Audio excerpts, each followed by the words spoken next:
Dining room में खामोशी थी और खिड़कियों से हल्की हल्की रोशनी आ रही थी और मेज पर रखी चाय में भाप उठ रही थी। सब लोग अपने अपने ख्यालों में मगन नाश्ता कर रहे थे। तभी अचानक डाइनिंग रूम का सुकून एक जोरदार आवाज से टूटा। काशिफ ने पैर पटकते हुए डाइनिंग रूम का दरवाजा खोला और चीखते हुए बोला, हानिया, कहाँ पर हो तुम? इधर आओ, अभी आओ डाइनिंग रूम में हानिया। उसके चेहरे के जज्बात बता रहे थे इस समय वो बहुत गुस्से में है। रूम में बैठे हुए सारे लोगों ने चौंक कर उसकी तरफ देखा।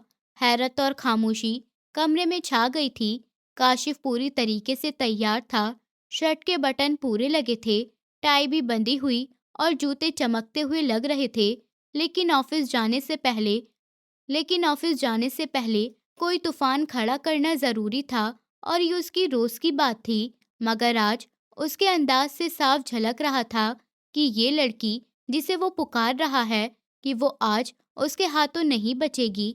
वो एक बार फिर चिल्लाया, तुम्हें आवाज नहीं आ रही? कहाँ पर हो हानिया?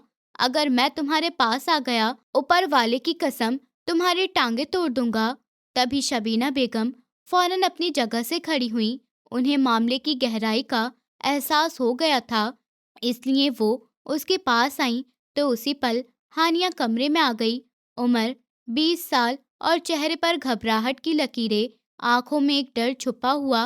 वो दरवाजे पर ही रुक गई थी, जैसे सोच रही हो कदम आगे बढ़ाए भी या नहीं। लेकिन मैं अभी कुछ भी कह नहीं पाई थी कि काशिफ फौरन उसकी तरफ बढ़ा और एक जोरदार थप्पड़ उसके गाल पर रख दिया। उस थप्पड़ की आवाज इतनी तेज थी कि मेज पर बैठे लोग भी घबरा गए थे। वो उसको देखते हुए सख्त लहजे में बोला, 2 दिन पहले मैंने तुमसे क्या कहा था? काशिफ गुस्से से चीखा। उसके बाजू को जोर से पकड़कर बोला, मैंने कितने प्यार से समझाया था ना। सबसे पहले नाश्ता मेरा बनेगा और बनते ही सीधा तुम मेरे कमरे में लेकर आओगी। समय देखा है क्या हो रहा है? तुम्हें पता नहीं मुझे कितने बजे ऑफिस जाना होता है? हानिया सर झुकाकर काफी धीमी आवाज में बोली, बड़ी अम्मी ने कहा था पहले घर वालों के लिए बनाओ, इसलिए देर हो गई। मैं आपके लिए बना चुकी हूँ, बस अभी ला रही हूँ।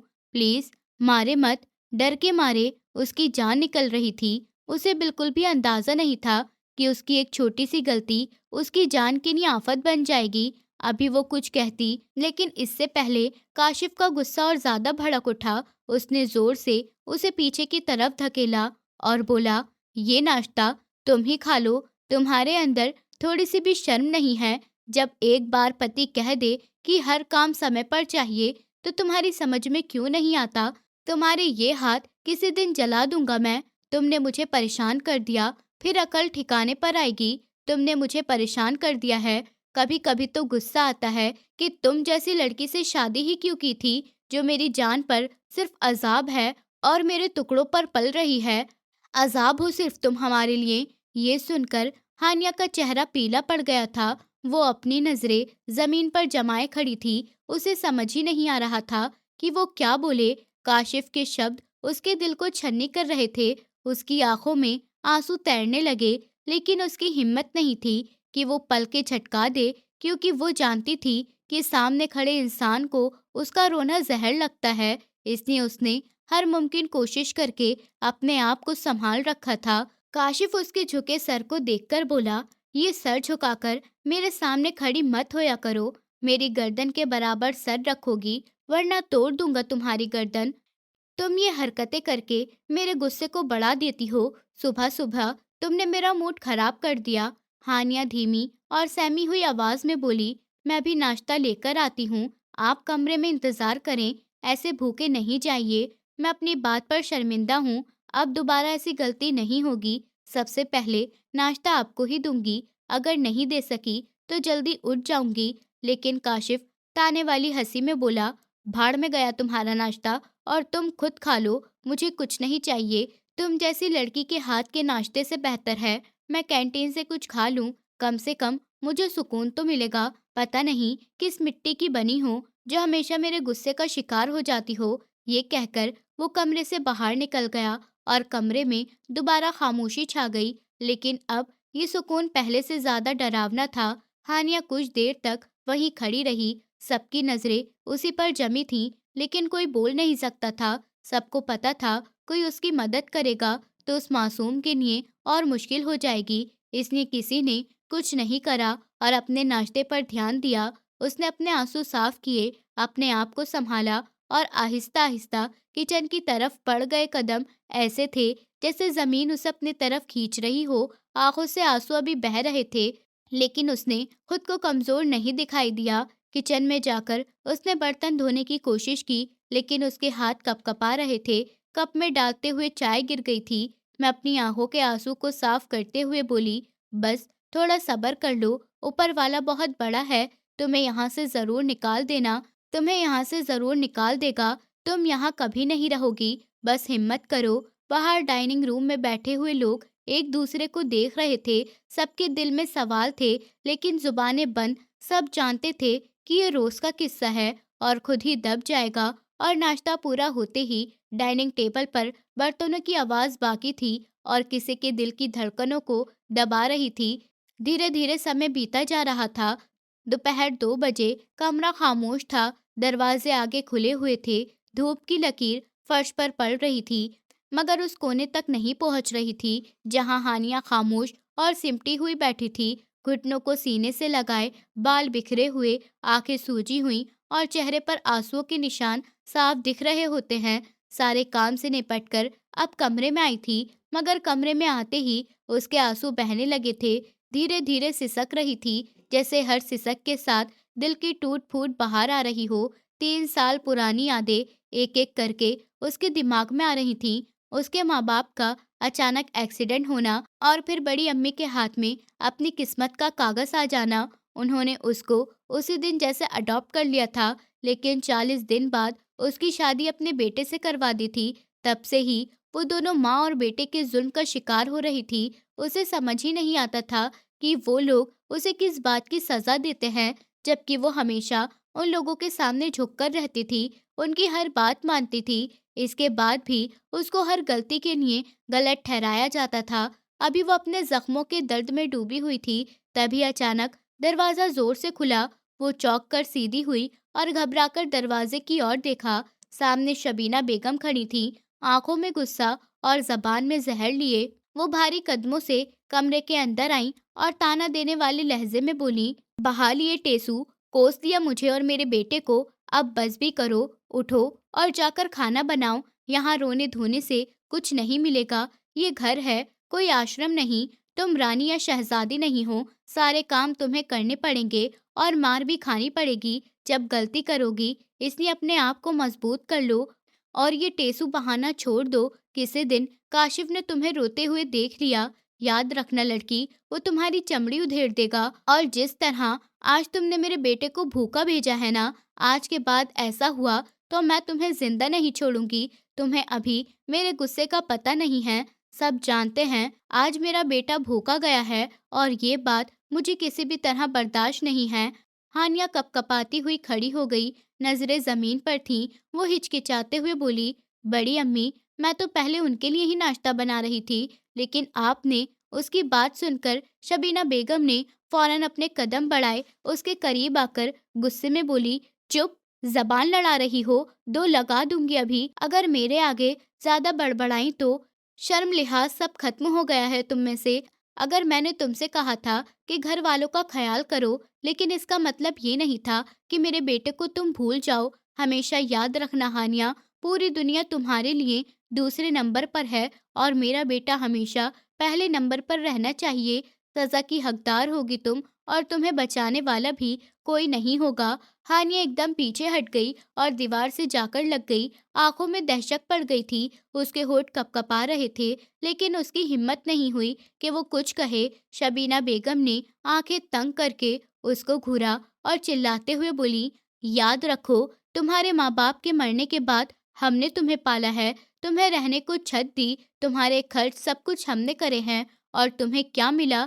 इस घर का नाम, इस घर की छत और मेरा बेटा। और तुम हो कि हमारे काम ही करने पर नखरे दिखाती हो। अगर तुम्हारी हरकतें बदली नहीं तो याद रखना मैं तुम्हें यहाँ रहने भी नहीं दूंगी, किसी अनाथ आश्रम में फिकवा आऊंगी या फिर पागल खाने में भर्ती करवा दूंगी। अभी तुम मुझे जानती नहीं हो। जब मैं तुम्हारी शादी आसानी से अपने बेटे के साथ करवा सकती हूँ, तो याद रखना, तुम्हारे साथ कुछ भी करने से पहले मैं बिल्कुल नहीं सोचूंगी। हानिया की आंखों से आंसू बहने लगे। वो आहिस्ता से बोली, मैं तो सब कुछ करने को तैयार हूँ, बस थोड़ा टाइम लग गया था। आप ऐसे मत कहें बड़ी अम्मी, आपके लिए मेरी जान भी हाजिर है। उनकी बातें उसका दिल चीर रही थी, मगर वो क्या करती, उनसे जबान चलाने की ना उसमें हिम्मत थी और ना ही वो ऐसा करना चाहती थी। शबीना बेगम ने उसकी बात काट दी। टाइम लग गया था तो तुम्हें सिर्फ एक ही बात समझनी है। अब तुम्हारी जिंदगी काशिफ के आसपास घूमेगी। जो कहेगा सबसे पहले वही होगा। उसकी मर्जी, उसकी खिदमत और बाकी सब बाद में। याद रखना, तुम्हारा यहाँ होना इसलिए है कि तुम मेरे बेटे की ज़रूरत पूरी करो, और तुम जिस दिन ज़रूरत पूरी करने से पीछे हटी, उस दिन तुम्हारा इस दुनिया में आखिरी दिन होगा।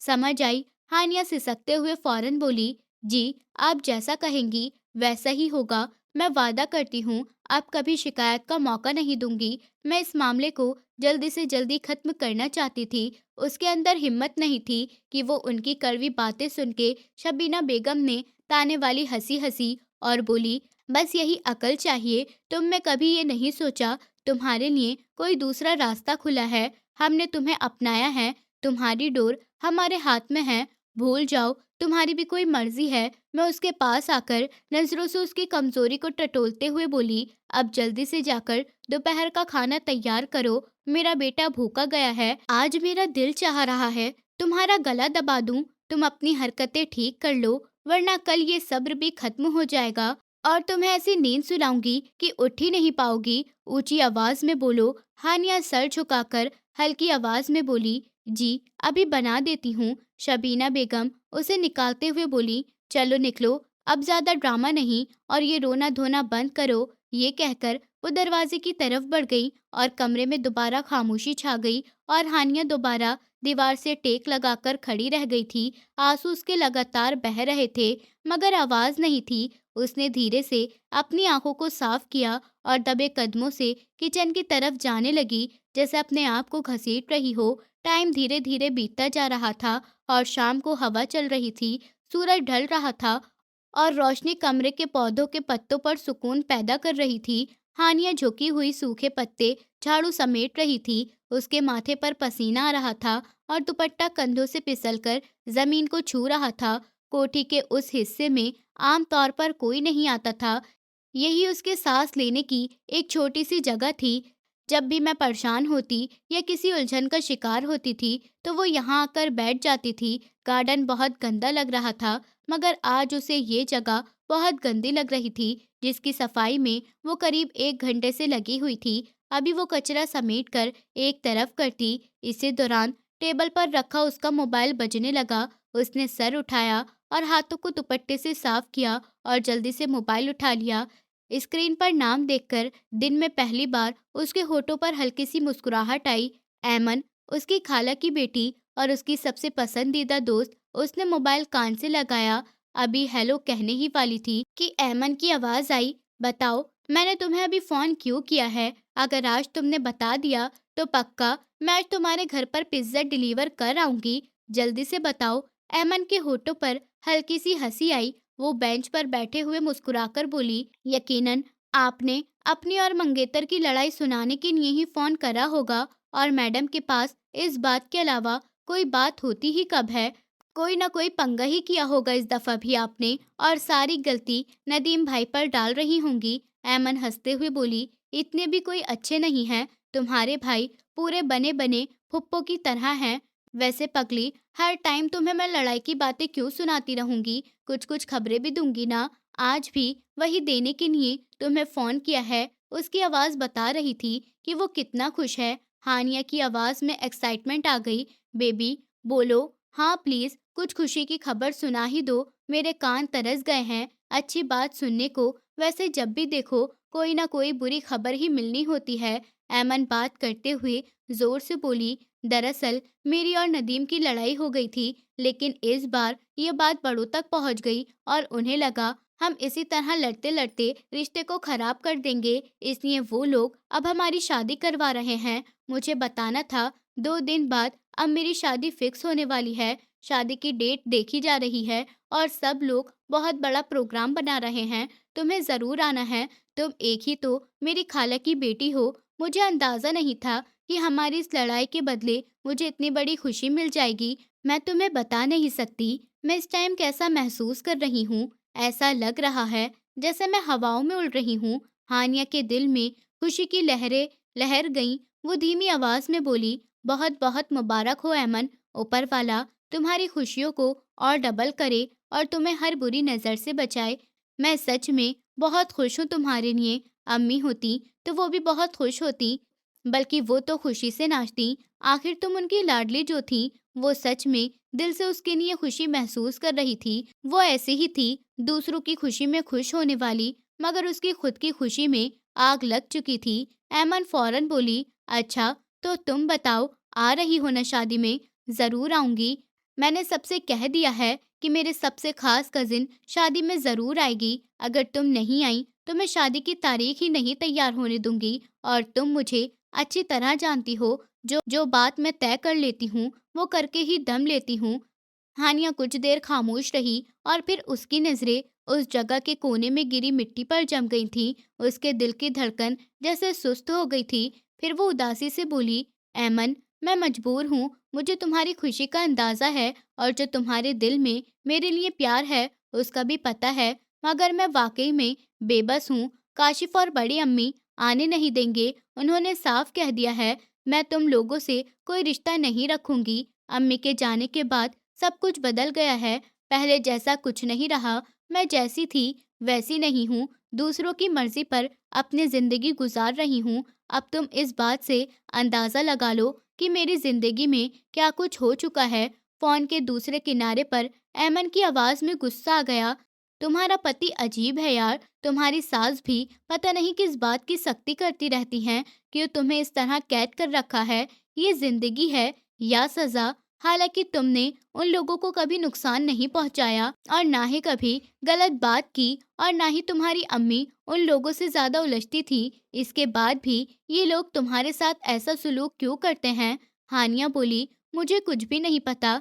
जबकि अहमन फौरन बोली, कम से कम अपनी लिए आवाज उठाना तो सीखो। कब तक उनको बर्दाश्त करोगी? तुम भी इंसान हो। वे उदासी से बोली, मैं क्या कर सकती हूँ, बस काट रही हूँ। तुम छोड़ो, मेरी वजह से अपना दिल उदास मत करो। मैं तुम्हारे लिए बहुत खुश हूँ और यहाँ बैठकर तुम्हारे लिए बहुत दुआएं करूँगी। तुम बस अपना फंक्शन अच्छे से एंजॉय करना। ऐमन जल्दी से बोली, नहीं, तुम्हें आना ही पड़ेगा। देखो, मेरी जिंदगी का सबसे बड़ा दिन है। तुम नहीं हुई तो मुझे बहुत बुरा लगेगा। तुम्हें आना ही होगा। हानिया ने बात टालने की कोशिश की, लेकिन ये मुमकिन नहीं था। वो धीमी आवाज में बोली, तुम समझने की कोशिश करो ऐमन। वो दोनों को पता चल गया कि मैं शादी में जा रही हूँ तो न जाने क्या हंगामा कर देंगे। अगर उन्होंने बस यही पता चल गया कि मैं तुमसे बात करती हूँ, तब भी मेरी जान मुश्किल में आ जाएगी। शादी में आना तो बहुत दूर की बात है। ऐमन की आवाज में हल्की सी नाराजगी झलक रही थी। तुम हमेशा डरती रहती हो, थोड़ी सी हिम्मत तो करो। उनकी बातों पर चलना भी ये कोई जिंदगी है? अगर तुम नहीं आई तो मैं तुमसे बात नहीं करूंगी, ये मेरा वादा है। हानिया का दिल परेशान हो गया।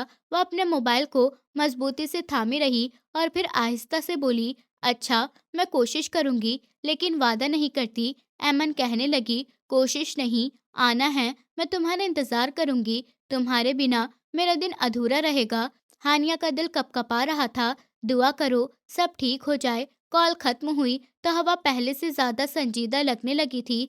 उसने मोबाइल टेबल पर रखा और खुद घास पर बैठ गई। उसके दिल में खुशी का नन्हा सा चिराग जला था, लेकिन ऊपर से डर की आंधी उसे बार बार बुझा रही थी। हानिया ने हाथों में ट्रे थामी हुई थी जिस पर 2 कप चाय रखे थे। दिल की धड़कन तेज थी, जैसे हर कदम के साथ सीना फट जाएगा। उसने आहिस्ता से शबीना बेगम के कमरे के दरवाजे पर दस्तक दी। अंदर से कोई जवाब नहीं आया, लेकिन वो हिम्मत करके दबे पाँव अंदर चली गई। कमरे की रोशनी हल्की थी और सामने काशिफ बैठा था, मोबाइल देख रहा था। चेहरे पर संजीदगी थी और उसकी उंगलियों की तेजी से साफ पता चल रहा था कि वो किसी से बातों में बिजी है। बिस्तर पर शबीना बेगम सो रही थी। हानिया करीब आकर हल्की आवाज में बोली, ये आपके लिए चाय। काशिफ ने हल्की सी निगाहें उसकी तरफ उठाई और टेबल पर उसकी चाय का कप रख दिया और दूसरा कप शबीना बेगम की तरफ रख दिया। मैं वहीं खड़ी हो गई। उसे समझ नहीं आ रहा था कि वो किस तरह शुरू करे। कुछ देर तक कमरे में खामोशी छाई थी, लेकिन फिर शबीना बेगम बोली, क्या हुआ? क्यों खड़ी हो यहाँ पर? उसकी आदत थी कि वो दोनों के आसपास नहीं रहती थी, बस जल्दी से अपना काम करके भाग जाती थी। मगर आज उसके वहीं खड़े रहना मगर आज उसका वहीं खड़ा रहना उन्हें पूछने पर मजबूर कर गया था। हानिया ने पलकें झपकी और हिम्मत कर कर बोली, बड़ी अम्मी, मुझे आपसे इजाजत चाहिए थी। उसका डर के मारे दिल धक धक कर रहा था, पर ऐमन की वजह से वो हिम्मत कर ही गई थी। शबीना बेगम ने कप रख दिया और सख्त निगाहों से देखते हुए बोली, इजाजत? किस चीज की इजाजत? हानिया दिल पर पत्थर रखकर बोली, ऐमन की शादी हो रही है। 2 दिन बाद उसका फंक्शन है। उसकी शादी की तारीख फाइनल हो रही है। वो चाहती है कि मैं भी वहाँ आऊँ, बस थोड़ी देर के लिए, फिर जल्दी वापस आ जाऊंगी। उसका बहुत बड़ा दिन है और हम दोनों बहुत अच्छे दोस्त भी हैं।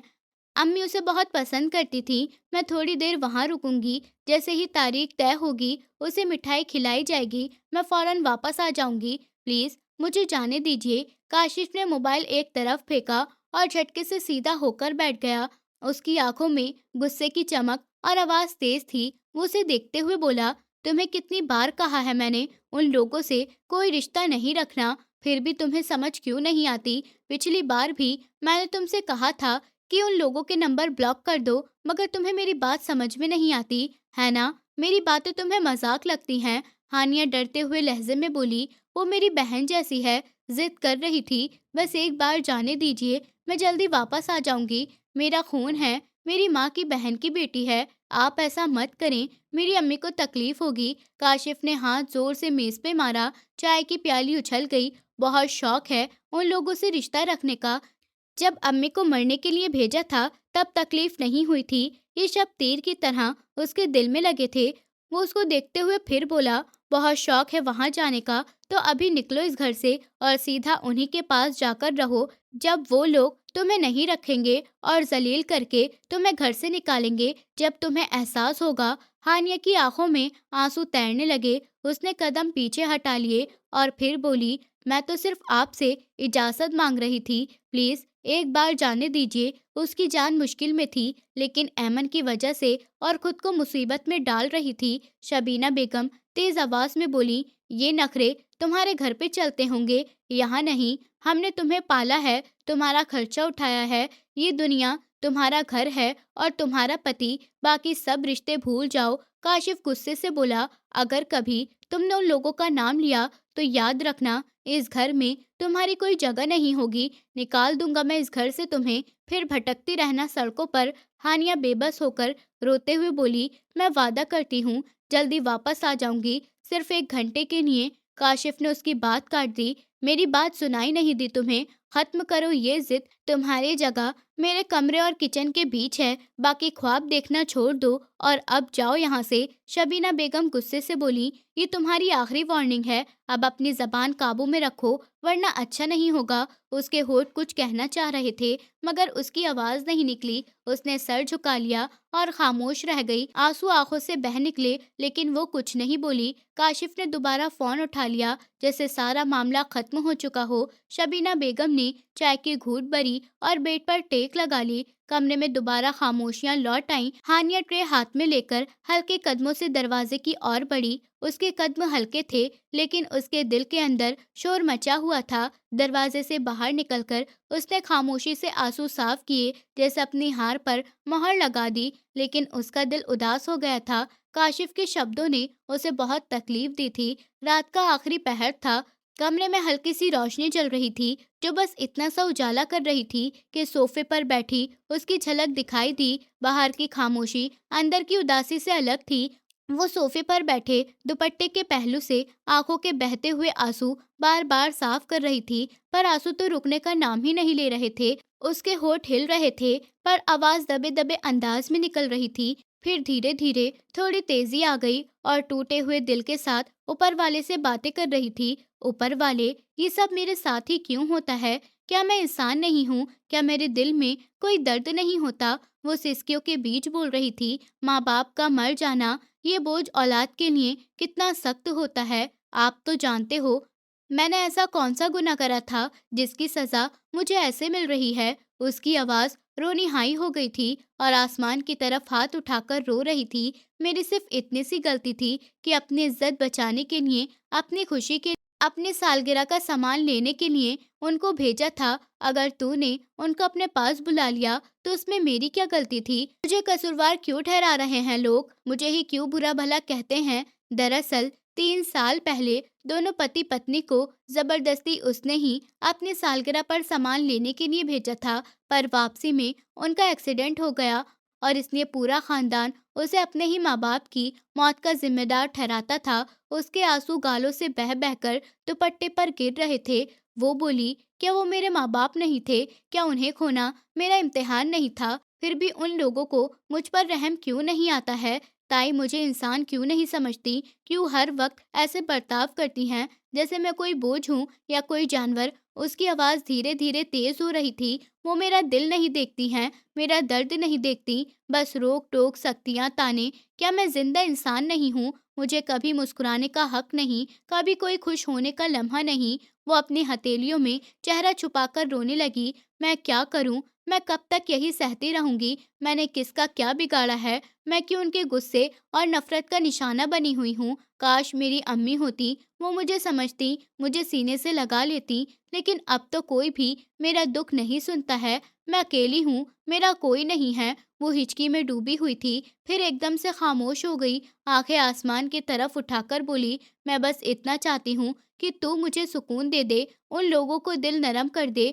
मुझे इंसान समझने लगे, मुझे भी अपने जैसा मान ले। मैं भागी नहीं, मैंने उनका कहाँ माना, फिर भी कसूरवार मैं ही क्यों? ठहरी कमरे के बाहर गहरी खामोशी में एक और शरीर कांप रहा था। काशिफ दरवाजे पर खड़ा हुआ सब कुछ सुन रहा था। वो तो सख्त शब्दों से उसके दिन में डांटता रहता था, वही अब उसके कानों में खंजर बनकर लग रहे थे। उसके कदमों तले से जमीन जैसे खिसकने लगी। उसने कभी सोचा भी नहीं था कि उसकी बातें, उसका व्यवहार उसके दिल पर ऐसे जख्म छोड़ रहा है। वो आंखों के आंसू पोंछते पोंछते हुए बोली, अगर मेरी दुआ बेअसर है तो कम से कम मुझे सब्र ही दे दे, मुझे इतनी हिम्मत दे कि मैं उनकी बातें सह सकूं। लेकिन बस एक बार, ऊपर वाले एक बार उन्हें एहसास दिला दे कि मैं भी इंसान हूँ, मेरी भी कोई इज्जत है, मेरा भी दिल है। बाहर खड़ा हुआ काशिफ अपने अंदर की शक्ति को टूटता हुआ महसूस कर रहा था। दिल में कांटे चुभने लगे थे। वो अपने गिरेबान में झांकने पर मजबूर हो गया था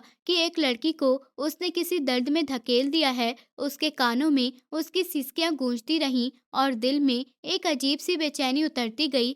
उसको पहली बार इतनी तेजी से एहसास हो रहा था कि वो एक बहुत बड़ी गलती कर गया है, बहुत बड़ा जुल्म कर बैठा है, जिसकी कोई माफी नहीं है। उस मंजर की खामोशी और उसकी बेबसी ने काशिफ को हिलाकर रख दिया था। अंदर वो ऊपर वाले से इंसाफ मांग रही थी और बाहर वो अपने शरीर से सवाल करता रह गया कि आखिर उसने क्या कर दिया है। लेकिन एक चीज बदल गई थी, ऊपर वाले ने बदल दी थी। उसे इस बात का एहसास हो गया था कि मरने और बचाने वाला सिर्फ ऊपर वाला ही है, कि मारने और बचाने वाला सिर्फ ऊपर वाला ही है। कोई भी इंसान किसी को नहीं मार सकता और ना ही कोई इंसान किसी की वजह से जा सकता है। और उसकी एक बात ने न जाने क्यों पत्थर दिल इंसान को सर से पांव तक बदल कर रख दिया। किसी ने बिल्कुल ठीक कहा है कि इंसान को बदलने के लिए सिर्फ एक लम्हा चाहिए होता है, और वो लम्हा काशिफ को मिल गया था। सुबह कमरे में हल्की हल्की धूप खिड़की से अंदर आ रही थी। हवा में हल्की सी नमी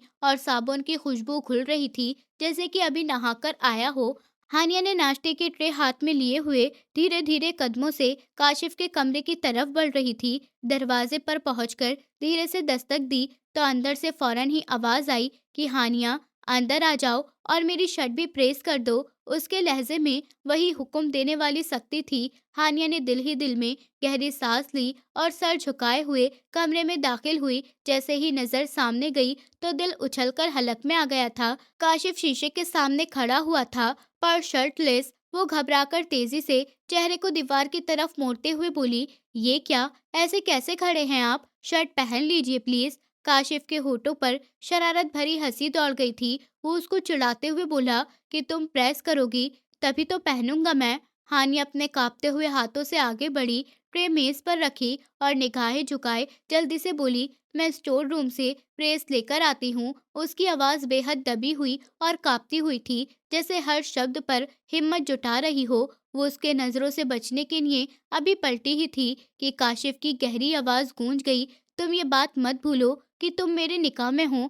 जितना तुम मुझसे दूर भागती हो उतना ही मैं पास आऊंगा। हानिया के कदम रुक गए। वो हैरान होकर पलटी और उसकी आंखों में झांकने लगी। ये लहजा, ये अंदाज, वो काशिफ तो जैसे था ही नहीं जिसे वो जानती थी। अभी वो कुछ कह पाती कि वो आगे बढ़ आया। लम्हा भर में वो खुद को उसकी बाहों में प्यार में कैद पाई थी। काशिफ का भीगा हुआ जिस्म उसके नाजुक जिस्म से टकरा रहा था। ये तुम्हारा दिल इतनी तेज तेज क्यों धड़क रहा है? वो धीरे से बोला और उसकी धड़कनों के बीच जगह बनाकर अपना सर रख दिया। हानिया सहमे से कांपती हुई आवाज में बोली, ये आप क्या कर रहे हैं काशिफ? छोड़िए मुझे, ये क्या हो गया है आपको? काशिफ ने उसका चेहरा दोनों हाथ में पकड़ लिया, उसकी आंखों में झांक कर और गहरी संजीदगी से बोला, अब इसी काशिफ की आदत डाल लो तुम, जो तुम्हारी रातों की नींद बर्बाद करने वाला है। और हाँ, तैयारी कर लो इस कमरे में हमेशा के लिए रहने के लिए। आनिया के होठ कपकपाए, वो बैठे पीछे हट गई और रोती हुई आवाज में बोली, आपकी तबीयत मुझे ठीक नहीं लग रही है। आप किस तरह की बातें कर रहे हैं? काशिफ उसे देखकर मुस्कुराया, ऐसी मुस्कुराहट जो कमरे के माहौल में खुशी फैला गई थी। उसे देखते हुए बोला कि बस जैसा कि तुम चाहती थी अब वैसा ही रहूंगा, क्योंकि मुझ में हिम्मत नहीं है किसी के दिल को परेशान करने की। उसका दिल धड़क उठा था। काशिफ की आंखों में कुछ अजीब सा बदलाव था, जैसे रात की वो सब बातें उस पर असर कर गई हों। काशिफ हाथ हिलाते हुए बोला, खैर अब जाओ नीचे।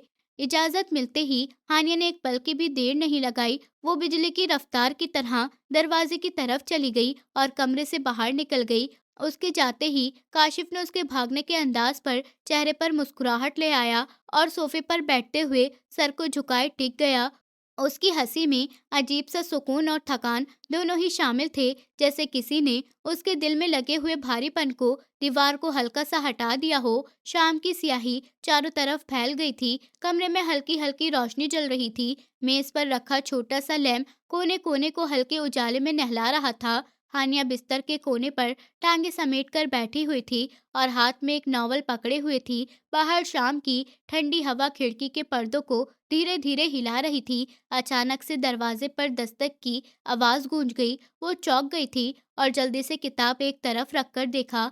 आ जाओ, वो कांपती हुई आवाज में बोली। दरवाजा खुला तो अंदर काशिफ दाखिल हो गया। वो कॉन्फिडेंस से भरी चाल के साथ अंदर आ रहा था।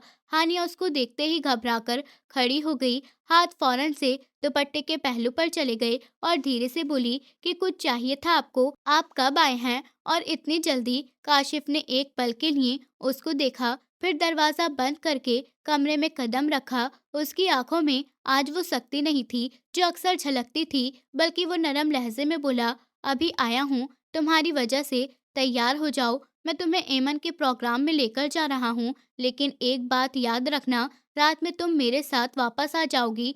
हानिया की आंखें हैरत से फैल गई थीं, दिल की धड़कन तेज हो गई। वो कांपती हुई आवाज में बोली, लेकिन आप तो मना कर रहे थे, आपने इनकार कर दिया था ना? और एमन भी मुझसे बहुत नाराज हो गई थी। अब आप सच में मुझे लेकर जा रहे हैं क्या?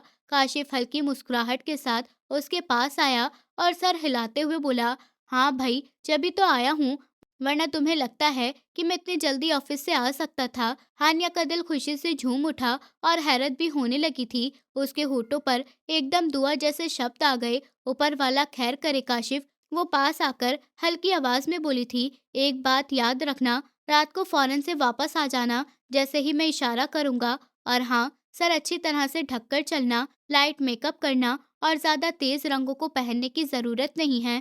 वो सर झुकाए खामोशी से सुनती रही। दिल में तरह तरह के सवाल उठ रहे थे। वो जैसे ही जाने के लिए पलटा तो हानिया ने हिम्मत जुटाकर धीरे से पुकार लिया, काशिफ।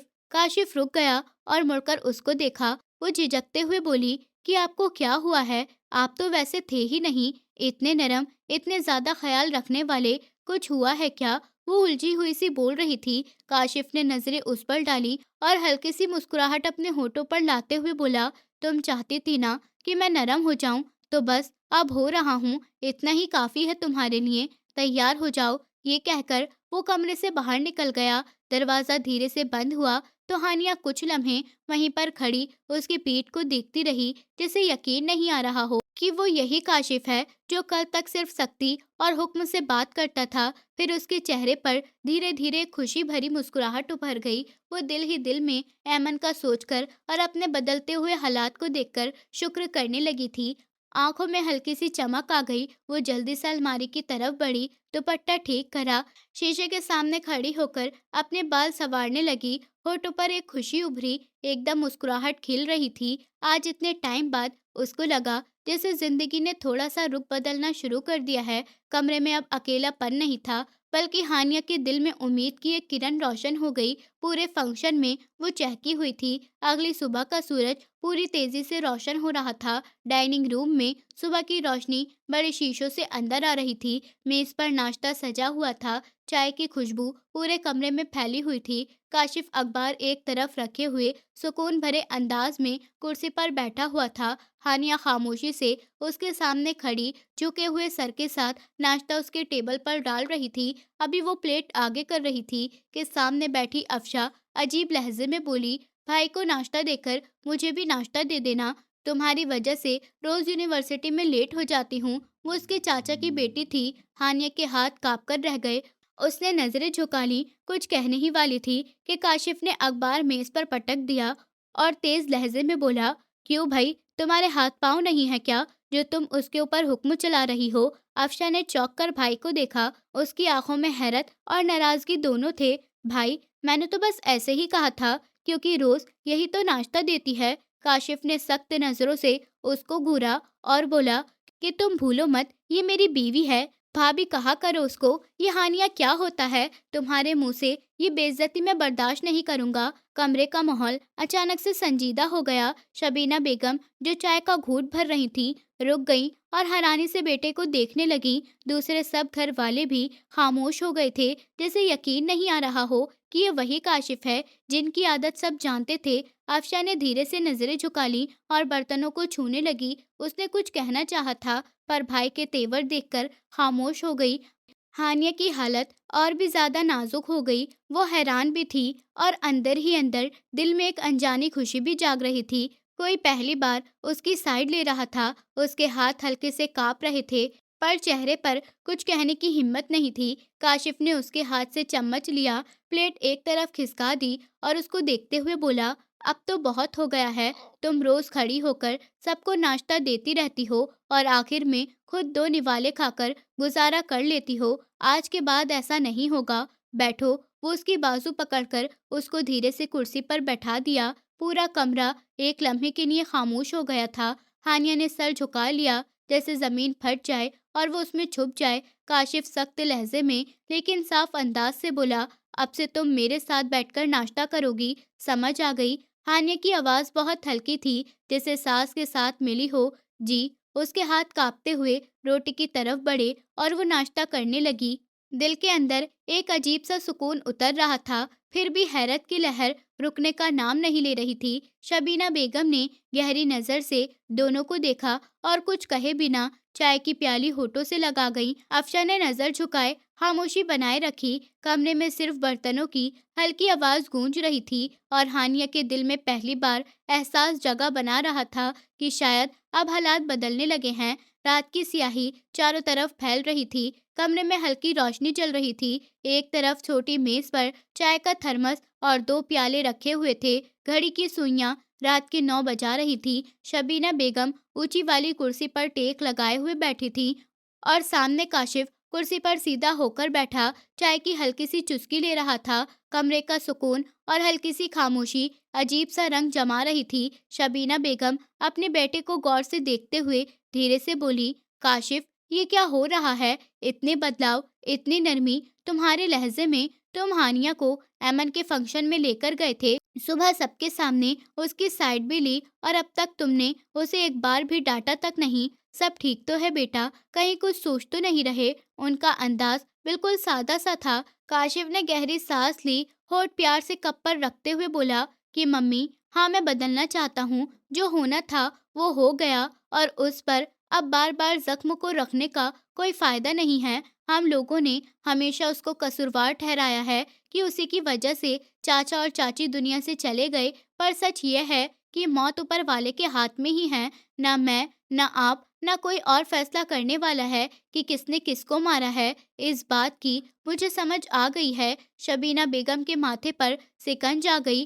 वो बेचैनी से बोली कि बेटा, पर हकीकत ये है कि इस लड़की की जिद और लापरवाही की वजह से वो हादसा हुआ। तुम भूल मत जाओ काशिफ। माँ की आंखों में देखते हुए संजीदगी भरे अंदाज में बोला, मम्मी, हकीकत वही है जो ऊपर वाले ने लिखी हुई है। अगर आप गौर करें तो हानिया के मम्मी पापा के साथ हमारा क्या ताल्लुक था? सिर्फ खून का रिश्ता, उसके सिवा कुछ भी नहीं। वो आपकी बहन नहीं थी जो हम इतना उनके बारे में सोचकर जुल्म कर रहे हैं। हानिया मेरी बीवी है, मेरे घर का हिस्सा। अब मैं उसको अकेला नहीं छोड़ सकता। कमरे में लम्हा भर के लिए खामोशी छा गई। शबीना बेगम ने प्याला हाथ में लेते हुए ऐसे घुमाया जैसे कुछ सोच रही हो। काशिफ ने अपनी बात करने का सिलसिला जारी रखा, मम्मी, वो रातों को जागती रहती है, ऊपर वाले से शिकायत करती है, कभी धीरे धीरे आंसू बहाती है। क्या आप जानती हैं, उसकी आंखों के नीचे सूजन इसी दर्द की गवाही देती है। मैं नहीं चाहता कि उसकी शिकायत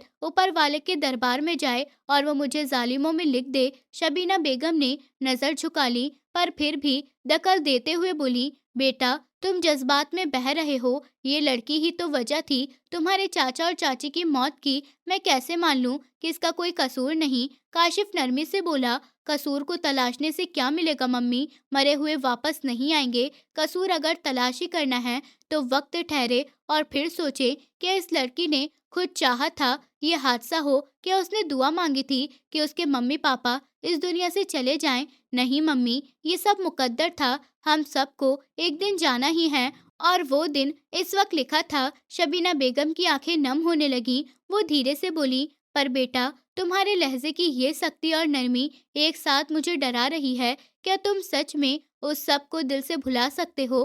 काशिफ हल्की मुस्कुराहट के साथ बोला, भुला नहीं सकता, पर कबूल जरूर कर सकता हूँ। हानिया को इल्जाम देना आसान है, पर उसका दर्द बांटना मुश्किल है। मैं मुश्किल रास्ता चुन रहा हूँ मम्मी। वो मेरी बीवी है, मेरी जिम्मेदारी है। अब मैं उसको सबके सामने इज्जत दूंगा, उसके साथ खड़ा रहूंगा। तकलीफ में कुछ नहीं रहा। कुछ लम्हे वो दोनों खामोश रहे, फिर काशिफ फैसला भरे लहजे में बोला, मम्मी, मैं विदाई चाहता हूँ। आप तैयारी शुरू कर दे, वो मेरे कमरे में दुल्हन बनकर आएगी। शबीना बेगम ने चौंक कर उसकी तरफ देखा। उनके चेहरे पर हैरानी और बेयकीनी थी। वो धीरे से बोली, काशिफ, ये फैसला सोच समझकर करना। काशिफ सुकून भरे लहजे में बोला कि मम्मी, बहुत सोच समझकर करा है। शबीना बेगम ने धीरे से सर हिलाया। उनके चेहरे पर आसार दिखने लगे, जैसे दिल में अंदर कोई गांठ खुल रही हो और कमरे का माहौल एक नई शुरुआत की खुशबू फैलने लगी हो। 2 दिन बाद कमरे के सामने लंबे कॉरिडोर की लाइट हल्की जल रही थी। हवा में हल्की सी खामोशी खुली हुई थी। हानिया ने 2-3 बार अपने हाथों की उंगलियां मरोड़ दी। कदम आगे बढ़े और फिर रुक जाती। दिल जोर से धड़क रहा था। अंदर जाने की हिम्मत जमा करना मुश्किल लग रहा था, पर आखिरकार उसने धीरे से दरवाजे पर दस्तक दी। कुछ लम्हे खामोशी के बाद अंदर काशिफ की भारी आवाज आई, आ जाओ। वो धड़कते दिल के साथ अंदर दाखिल हुई। कमरा हल्की रोशनी में था। सामने सोफे पर काशिफ बैठा हुआ लैपटॉप पर टाइपिंग कर रहा था। कमरे के कोने में टेबल लैंप की रोशनी उसके चेहरे को सख्त और संजीदा बना रही थी। हानिया कुछ कदम अंदर बढ़कर रुक गई, हाथ आपस में जकड़ लिए। काशिफ नजरें लैपटॉप से हटाकर उस पर डाली और बोला कि क्यों आई हो? अंदाज सीधा था। वो हल्की सी चौंक गई, गला सूख गया और नजरें झुका ली। कुछ लम्हे खामोश रहने के बाद वो अटक अटक कर बोली, वो मुझे आपसे कुछ बात करनी थी। काशिफ ने लैपटॉप बंद करके एक तरफ रखा और पीछे टेक लगाकर बोला, कि क्या बात? हानिया ने गहरी सांस ली, हिम्मत जुटाकर हल्की आवाज में बोली, वो ताई कह रही थी कि आपने उनसे विदाई की बात करी है, लेकिन आपने तो मुझसे दूरी बनाए रखना चाहते थे ना? आप मुझसे नफरत करते थे। काशिफ के होठों पर एक हल्की सी ताना भरी मुस्कुराहट आई। वो धीरे से बोला, हाँ, अब मेरा इरादा कुछ बदल गया है। सोच रहा हूँ कि तुम्हें अपना बना लूं। आखिर कमरे में कुछ रौनक तो होनी चाहिए। हानिया ने हैरत और उलझन के मिले हुए आसार से उसकी तरफ देखा और वो बोला, वैसे भी मर्दों की कुछ ख्वाहिश होती है जो वो अपनी बीवी से ही पूरी करते हैं। अब जब तुम मेरे पास हो तो मैं क्यों फायदा नहीं उठाऊं? ये सुनकर हानिया का दिल जैसे एक लम्हे को रुक गया था। वो कांपते हुए लहजे में बोली, अगर आप मुझसे नफरत करने में ये सब कर रहे हैं तो प्लीज मेरी जिंदगी बर्बाद मत करिए। काशिफ का चेहरा फौरन से सख्त हो गया। वो कुर्सी से झुककर जब बोला, बेकार की बातें मत करो, तुम्हें अकल की जरूरत है। जो हो रहा है होने दो और अपनी जबान बंद रखो। अपनी जबान ज्यादा चलाने की कोशिश मत करो। हानिया ने घबराकर नजरें झुका ली। उसके हाथ कांप रहे थे। वो धीरे से बोली, लेकिन काशिफ उसकी बात को काटते हुए एकदम बोला, कोई लेकिन वेकिन नहीं, इसी जुमेरात को विदाई होगी। अपने आप को तैयार कर लो, मेंटली तौर पर भी और फिजिकल तौर पर भी। कमरे का माहौल और ज्यादा भारी हो गया। हानिया के हाथ कांपकर रुक गए थे।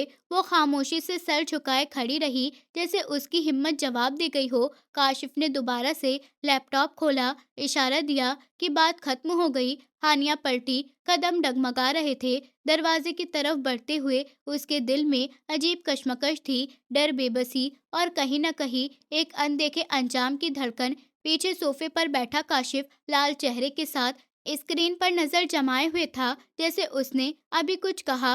वो मामूली सा फैसला हो। रात का वक्त था, आसमान पर टिमटिमाते सितारे साफ झलक रहे थे, पर कमरे के अंदर गहरी खामोशी छाई हुई थी। हानिया बिस्तर के किनारे बैठी हुई थी, हाथों को घुटनों पर रखे, नजर फर्श पर टिकी हुई थी। दिल की धड़कनें तेज हो रही थीं। ख्याल में बार बार एक ही बात आ रही थी कि कुछ दिनों में उसकी जिंदगी पूरी तरह से बदलने वाली है। कुछ लम्हे बाद अचानक से दरवाजे पर हल्की सी दस्तक हुई। वो चौंक गई, जल्दी से आंखों के कोने साफ करे और सीधी खड़ी हो गई। दरवाजा खुला और अंदर शबीना बेगम दाखिल हो गई। हानिया उनको देखकर घबरा गई। जुबान पर कोई शब्द नहीं आया तो वो जल्दी से सीधी खड़ी हो गई, नजरें झुक गईं। शबीना बेगम ने दरवाजा बंद करा और मुस्कुराते हुए आगे बढ़ गई। उन्होंने हानिया के सर पर हाथ रखा। बेटा, घबराओ नहीं। उनकी आवाज में गैर मामूली प्यार था। बैठ जाओ, मैं तुमसे बात करने आई हूँ। शबीना बेगम ने उसको पास बैठाया और खुद भी उसके पास ही बिस्तर पर बैठ गई। हानिया का दिल अभी कांप रहा था, पर उसके एहसास और प्यार ने कुछ बोझ हल्का कर दिया था। तुम्हारी आंखों में परेशानी साफ झलक रही है, शबीना बेगम धीरे से बोली, लेकिन बेटा, तुम्हें यकीन होना चाहिए कि तुम्हारे साथ कुछ भी गलत नहीं होगा। विदाई होने जा रही है और ये विदाई काशिफ की मर्जी से हो रही है। हानिया ने इसके चलते हुए नजरें उठाई, होठ थरथरा रहे थे। लेकिन आपको तो लगता था कि शबीना बेगम ने उसकी बात को काट दिया। नरमी से बोली, हाँ, मैंने कई बार गलत सोचा। मैंने समझा कि तुम्हारी वजह से घर में मुसीबत आ रही है, पर अब मेरा बेटा काशिफ मुझे बार बार एहसास दिला रहा है कि जैसा हम सोचते हैं वैसा जरूरी नहीं होता। जिंदगी और मौत ऊपर वाले के हाथ में। हम इंसान सिर्फ इल्जाम देने में जल्दी करते हैं, हकीकत के पहलू नहीं देखते। हानिया की आंखों के किनारे नम हो गए। वो सर झुकाए हुए आंसू कंट्रोल करने की कोशिश कर रही थी। शबीना बेगम ने उसका हाथ अपने हाथ में पकड़ लिया और धीरे से दबाया। तुम तो हमारी इतनी प्यारी और अच्छी बेटी हो। तुम्हारे साथ बुरा करके मैं भी सुकून में नहीं थी। 2 दिन से मैं सोच रही हूँ कि मैंने तुम्हें तकलीफ देकर आखिर पाया क्या है। मरने वाले तो इस दुनिया से जा चुके हैं, पर उनके पीछे किसी जिंदा को रुलाना कहाँ का इंसाफ है। हानिया और कंट्रोल नहीं कर सकी, उसकी आंखों से आंसू बहने लगे। वो कांपती हुई आवाज में बोली, ताई, मैंने कभी बुरा नहीं सोचा, कभी भी नहीं। बस किस्मत ने मेरे माँ बाप छीन लिए, उसमें मेरा क्या कसूर था। शबीना बेगम ने उसको अपनी बाहों में भर लिया। कसूर तुम्हारा हरगिज भी नहीं था बेटा। मैं मानती हूँ कि मैंने तुम्हें हमेशा अपनी बेटी की तरह नहीं चाहा, लेकिन अब मैं तुम्हें अपनी बेटी की तरह अपनाना चाहती हूँ। हानिया उनके गले से लगकर फूट फूट कर रोने लगी। उसके दिल में बोझ जैसे धीरे धीरे हल्का हो रहा था। शबीना बेगम के लहजे की मिठास और गले लगने की गर्मी ने उसको पहली बार यकीन दिला दिया था कि शायद ये घर सच में उसका बन सकता है। शबीना बेगम ने उसके आंसू साफ करे, वो धीरे से बोली, बेटा, मैं तुम्हें ये यकीन दिलाने के लिए आई हूँ कि अब सब ठीक होगा। जो कुछ हुआ उसे पीछे छोड़ दो, आगे का सफर तुम्हारे लिए बेहतर होगा। हानिया ने सर हिलाया, आंखों में शुक्रगुजारी और हैरत दोनों झलक रहे थे। अंधेरे के बीच रोशनी की किरण धीरे धीरे उसके पास आ रही थी। एक हफ्ता बाद विदाई बहुत धूमधाम से कराई गई। कमरे का माहौल नरम रोशनियों से भरा हुआ था। खुशबूदार फूलों की महक माहौल को और ज्यादा सुकून भरा बना रही थी। बिस्तर पर सफेद चादर पर गुलाब की पत्तियां बिखरी पड़ी थी। हानिया दुल्हन बनी हुई शर्मीली निगाहों के साथ बैठी थी। लाल लहंगे में गुरूर उसकी झुकी हुई पलकों के साथ रूप और भी ज्यादा बढ़ गया था। माथे पर सजा पति का नाम का सेज जगमगा रहा था। दिल की धड़कन इतनी तेज थी जैसे कानों में सुनाई दे रही हो। हर लम्हा एक नई घबराहट जन्म लेती। कुछ लम्हों के बाद कमरे का दरवाजा धीरे से खुल गया। काशिफ अंदर दाखिल हुआ। उसके कदमों में सुकून और चेहरे पर एक नरम मुस्कुराहट थी। उसने दरवाजा बंद कर दिया और धीरे धीरे चलता हुआ हानिया के पास आकर बैठ गया और नरमी से बोला। हानिया के कानों में उसकी आवाज पड़ते ही दिल की धड़कन तेज हो गई, हाथ कांपने लगे। हर हल्की आवाज में वो उससे बात करने लगी। काशिफ ने उसका कांपता हुआ हाथ पकड़ लिया। वो घबराहट की वजह से बिल्कुल बर्फ बन गई थी। उसकी उंगलियां ठंडी थीं और जैसे दिल की सारी परेशानियां हाथों में उतर आई हों। काशिफ ने नरमी से उसका हाथ पकड़ लिया और उसको चूम लिया। उसकी आंखों में देखते हुए बोला, आज तुम इतनी खूबसूरत लग रही हो कि मेरे पास शब्द भी कम पड़ रहे हैं। हानिया के चेहरे पर नजरें जो डले चेहरे पर सुर्खी बढ़ गई, पर दिल अब भी किसी अनजाने डर से भारी हो रहा था। काशिफ धीरे से बोला, लड़की, पागल कर दिया है तुमने मुझे। जिस दिन मैंने तुम्हें रोते हुए देखा तब पहली बार मुझे एहसास हुआ कि हम कितना गलत कर रहे हैं। मैंने अपनी आंखों से तुम्हारी बेबसी देखी। इस लम्हे मुझे अपनी हर गलती का एहसास होना शुरू हो गया था। हानिया की पलकों पर आंसू छलकने लगे, होठ कपकपाते हुए। आपको पता है मैंने कितनी परेशानी भरी जिंदगी गुजारी है। माँ बाप का मर जाना, वो दुख मुझे खत्म कर गया था और फिर आपकी बेरुखी ने मुझे और ज्यादा तोड़ दिया। मैंने सोचा कि शायद अब मेरी जिंदगी में कभी सुकून नहीं आएगा। मुझे तो यकीन ही नहीं आ रहा कि एक ही रात में ऊपर वाले ने मेरी फरियाद सुन ली है। वो रोती हुई बोली, मुझे लगता था कि मैं अकेली हूँ, मेरा कोई भी नहीं है, पर आज आज मेरा सब कुछ बदल गया है। काशिफ ने धीरे धीरे उसके आंसुओं को साफ करा, हल्के से बोला, नहीं हानिया, तुम बिल्कुल भी अकेली नहीं हो। मैं तुम्हारे साथ हूँ। तुम्हारा दुख मुझसे बड़े हैं। तुमने अपने पापा को खोया, ये सदमा उससे बहुत बड़ा है और मैंने तुम्हें उस दुख में सहारा देने की जगह और दूर कर दिया। ये मेरी सबसे बड़ी गलती थी। हानिया ने हैरत और बेयकीनी के साथ उसकी तरफ देखा। वो और पास आया और प्यार से बोला, सच ये है कि मैंने तुम्हें बचपन से चाहा है। तुम्हारा होना मेरे लिए हमेशा से खास था, लेकिन इस वाकई ने मुझे तुमसे नाराज कर दिया था। आज मैं दिल से माफी चाहता हूँ, मुझे माफ कर दो। हानिया के आंसू फिर से बहने लगे, लेकिन इस बार उनमें शुक्रगुजारी थी। वो धीरे से बोली, मैंने कभी भी शिकायत नहीं की, बस दुआ करती रही कि आपके दिल में मेरे लिए नरमी आ जाए। काशिफ ने उसका हाथ मजबूती से पकड़ लिया और उसको अपनी तरफ खींचते वक्त पास कर लिया। उसकी आवाज में पहली बार वो सुकून था जो दिल को यकीन दिलाता है। हानिया रोती रोती उसके कंधे पर सर रख गई। कमरे के माहौल में माफी और प्यार की खुशबू घुल गई। सब जख्म जैसे भरने लगे थे। उस लम्हे वो दोनों जान गए थे कि दुखों के अंधेरे अब खत्म हो गए हैं और अब प्यार की जिंदगी एक सफर पर आ गए थे। प्यार, भरोसे और सुकून के सफर में। दोस्तों, उम्मीद करती हूँ आपको हमारी कहानी पसंद आई होगी। कहानी पसंद आई है तो वीडियो को लाइक करें, चैनल पर नए हैं तो चैनल को सब्सक्राइब करें और हाँ, नोटिफिकेशन बेल को ज़रूर दबाएं ताकि अगली अपडेट सबसे पहले आपको मिले।